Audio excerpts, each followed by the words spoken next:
दोस्तों, आए दिन अंतरिक्ष विज्ञान के क्षेत्र में तीव्र विकास हो रहा है। विश्व के सभी राष्ट्र अंतरिक्ष में अपने वर्चस्व को बढ़ाने के लिए एक दूसरे से कंपटीशन करने में लगे हुए। ऐसे में हमारा भारत कैसे पीछे रह सकता है। भारत ने बीते दिन कुछ ऐसे ही अंतरिक्ष मिशनों को अंजाम दिया है जिसे देखकर पूरा विश्व भारत की प्रशंसा कर रहा है। लेकिन दोस्तों, ये तो अभी शुरुआत है, क्योंकि आने वाले समय में भारत कुछ ऐसे मिशनों को पूरा करने वाला है जिसे देखकर सभी के होश उड़ जाने वाले। तो दोस्तों, आज की इस वीडियो में हम जानेंगे गगनयान TVD-1 मिशन के बारे में, क्योंकि ये मिशन भारत का एकमात्र ऐसा मिशन है जिसमें मानव हिस्सा लेने वाला है। यह मिशन भारत के लिए इसलिए भी काफी ज्यादा इम्पोर्टेंट हो जाता है क्योंकि इस मिशन के आधार पर भारत का स्पेस फ्यूचर बनने वाला है। यही कारण है कि हमारे लिए भी इस मिशन के बारे में जानना बहुत ही ज्यादा जरूरी हो जाता है। तो चलिए आइए जानते हैं कि आखिर ये गगनयान TVD-1 मिशन है क्या। तो दोस्तों, ये मिशन एक क्रू एस्केप सिस्टम यानी कि CES से जुड़ा मिशन है। इसमें असल मिशन होने से पहले क्रू की सेफ्टी के लिए कई तरह की ड्रिल और प्रैक्टिसेस को पूरा किया जाता है। जैसे आपातकालीन स्थिति में क्रू के एस्केप रूट को भी इसी मिशन के दौरान निर्धारित किया जाता है। इसरो बीते दिनों सफलता के साथ इस मिशन को अंजाम देने में सक्षम रहा है। यह मिशन मैक 1.2 के स्पीड में किया गया था और खुशी की बात तो यह है कि इसे इसरो ने पूरी तरीके से कामयाब बनाया है। किसी भी ह्यूमन स्पेस फ्लाइट मिशन से पहले इस तरह के मिशन को अंजाम देना बहुत ही ज्यादा जरूरी हो जाता है, क्योंकि इसी से ही यान की फ्लाइट पाथ को भी निर्धारित किया जाता है। अब आइए बात कर लेते हैं कि आखिर क्यों क्रू एस्केप सिस्टम जैसे मिशनों को अंजाम दिया जाता है। इस मिशन का गगनयान मिशन से क्या रिश्ता है। तो दोस्तों, मैं आप लोगों को बता दूं कि इस मिशन के कुछ अहम लक्ष्य हैं जिन्हें हम यहाँ पर बात करने वाले हैं। इस मिशन का सबसे पहला लक्ष्य था असल मिशन से पहले एक प्रैक्टिस फ्लाइट मिशन को अंजाम देने के साथ साथ व्हीकल सब सिस्टम को टेस्ट किया जाए। मिशन का दूसरा लक्ष्य था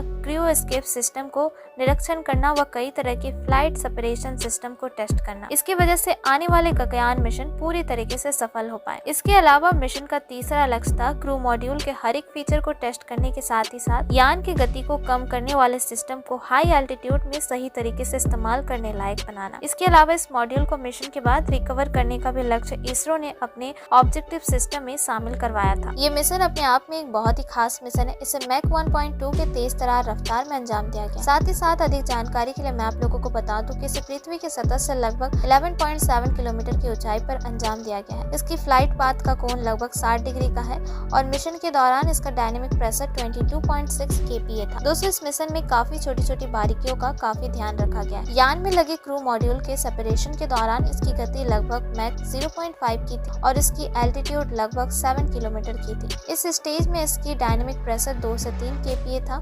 यहाँ इंटरेस्टिंग बात यह है कि इस मिशन के दौरान 16.7 किलोमीटर के एल्टीट्यूड पर इसका ड्रॉप पैराशूट डिप्लॉय हुआ था। ये पैराशूट काफी तेजी से गति करने वाले यान की गति को कम करने के लिए इस्तेमाल किया जाता है। इस तरह के पैराशूट का इस्तेमाल यान की लैंडिंग के टाइम किया जाता है। खैर, यान का मैन पैराशूट 2.5 के एल्टीट्यूड से कम की ऊंचाई पर खुला था। दोस्तों, यहाँ अगर मैं आप लोगों को टेस्टिंग व्हीकल की बात करूँ तो ये इसरो के विकास रॉकेट के जरिए लॉन्च कराया गया था। रॉकेट के ऊपरी भाग में एक क्रू मॉड्यूल और एक क्रू एस्केप सिस्टम लगा हुआ था। अब आइए जानते हैं मिशन में इस्तेमाल होने वाले रॉकेट की कुछ खूबियों के बारे में। इस TVD-1 मिशन में इस्तेमाल होने वाले विकास रॉकेट की कई खूबियां हैं। इस रॉकेट की लंबाई 34.9 मीटर है और चौड़ाई लगभग 2.1 से 4.05 मीटर के अंदर है। लॉन्च के दौरान इसका कुल वजन 44 टन के आसपास होता है, जिसमें टेस्ट व्हीकल का वजन 7 टन और CS का वजन 12.5 टन के आसपास होता है। अगर हम यहाँ रॉकेट में इस्तेमाल होने वाले प्रोपल्सन तकनीक की बात करें तो विकास के अंदर AR-6 लगा हुआ है। वैसे इसके अंदर इस्तेमाल होने वाले इंजन को प्रोपल्सन सिस्टम दोनों का वजन 7 टन से ज्यादा है। वैसे अगर हम क्रू मॉडल के संरचना की बात करें तो इसमें बिना प्रेस किए गए एल्यूमिनियम और क्रॉक का इस्तेमाल हुआ है। अगर हम इसकी वजन की बात करें तो यह लगभग 4520 kg का है। मॉड्यूल के अंदर नेविगेशन के लिए NAVIC और GPS का इस्तेमाल हुआ। दोस्तों, इस मॉड्यूल के बारे में एक बहुत ही खास बात यह भी है कि इसमें लगभग 10 से ज्यादा पैराशूट का इस्तेमाल होता है। मॉड्यूल के टचडाउन के वक्त इसकी वेलोसिटी लगभग 8.5 मीटर पर सेकंड का था। इसमें फ्लोटिंग सिस्टम के लिए पफ ब्लॉक लगा हुआ था। तो दोस्तों, भारत की स्पेस हिस्ट्री में ह्यूमन स्पेस फ्लाइट मिशन एक बहुत ही अद्भुतपूर्ण बदलाव है, क्योंकि अगर गगनयान जैसे स्पेस मिशन सफल हो जाते हैं तब भारत दुनिया की नजर में एक बहुत ही खास राष्ट्र के रूप में अपना आइडेंटिटी बना पाएगा। तो दोस्तों, आज से कुछ महीने बाद जब 3 भारतीय पृथ्वी के सतह से लगभग 400 किलोमीटर की ऊंचाई पर स्पेस के सफर कर रहे होंगे तो ये सभी भारतीय के लिए कितनी गर्व की बात होगी। साथ ही साथ ये मिशन काफी ज्यादा महत्वाकांक्षियों से भी भरी होगी, क्योंकि इसके ऊपर पूरी दुनिया का नजर होगा। तो आप लोगों को इसके बारे में क्या राय है जरूर बताइएगा कमेंट में। बाकी अगर आपको ये वीडियो अच्छी लगी हो तो वीडियो को लाइक और शेयर भी जरूर कीजिएगा और साथ ही हमारे इस चैनल को सब्सक्राइब भी जरूर कर लीजिएगा।